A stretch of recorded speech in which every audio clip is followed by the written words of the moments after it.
এখন কারো সাথে আর তেমন কথা বলতে ইচ্ছে করে না। ইচ্ছে হয় না কাউকে ফোন করে কয়েক মিনিট কথা বলি। এমনকি কেউ কল করলেও কল ব্যাক করতে মনে থাকে না। মেসেজের রিপ্লাই করতেও ইচ্ছে করে না। যাদের সঙ্গে কথা না বললেই নয়, তাদের সঙ্গেও দু একটু কথা বললেও সব বিষয় নিয়ে কথা বলতে ইচ্ছে হয় না। মন খারাপ, সমস্যা কোনোটাই কাউকে বলতে ভালো লাগে না। এসবের জন্যে আমি দুঃখিত। শুধু ভালো লাগে সারাদিন নিজের মতন থাকতে। ব্যস্ত থাকি বা না থাকি, তবু নিজের সঙ্গটাই মাত্রাতিরিক্ত প্রিয় হয়ে উঠেছে।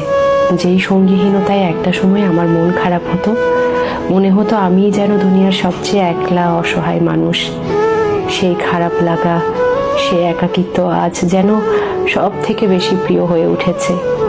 এখন অমুক বন্ধু খোঁজ না নিলেও আর খারাপ লাগে না। কেউ ভুল বুঝলেও নিজেকে আর প্রমাণ করতে ভালো লাগে না। যারা আমার উপর অভিমান রাখেন কিংবা ভুল বোঝেন, আমি দুঃখিত। আমি নিজের ইচ্ছের বিরুদ্ধে কারোর সাথে কথা বা সম্পর্ক কোনোটাই আপাতত রাখতে পারছি না। আর যারা উইথ আর উইথাউট কনভারসেশন আমাকে বোঝেন, আমাকে চেনেন, আমার মানসিক অবস্থা দু একটু কথা শুনে বুঝে ফেলেন, নিজেদের বাউন্ডারি এবং প্রাইভেসি দুটোই বোঝেন, আপনাদের প্রতি আমার কৃতজ্ঞতা।